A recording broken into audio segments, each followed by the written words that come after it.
दिनांक 28 फेब्रुवारी 2025 रोजी रात्री 8:45च्या दरम्यान मुक्ताईनगर पोलीस स्टेशन हद्दीमधील कोथळी या गावी यात्रेच्या दरम्यान पाळण्यामध्ये बसण्याच्या दरम्यान काही मुली त्या ठिकाणी गेलेल्या होत्या.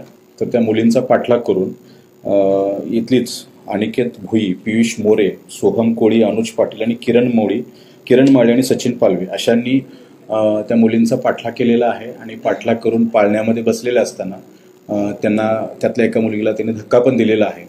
हा प्रकार दाखल झालेला आहे आणि मोबाईलमध्ये व्हिडिओ कॉल केलेला होता असं त्यातील एका पीडित मुलीचं म्हणणं आहे.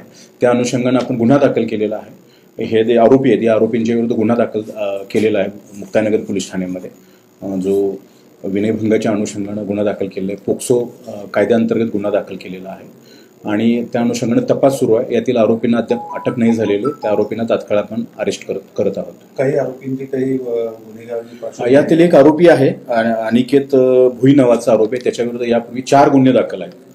एकच आरोपी आहे. बाकी जे इतर आरोपी आहेत त्या आरोपींच्या विरुद्ध कोणताही गुन्हा दाखल नाही आहे. ऍक्शन त्याच्यामध्ये घेते. काय म्हणतात की अनेक लोकप्रतिनिधी आहेत त्यांच्या एक जवळचा कार्यकर्ता नाही असं कुठलाही स्थानिक प्रतिनिधीने या मॅटरमध्ये आम्हाला अद्यापर्यंत संपर्क नाही केलेला. पोलीस याच्यामध्ये कायदेशीर कारवाई एकदम कडकपणे करेल. कुठलाही दबाव वगैरे काहीच नाही. थँक्यू.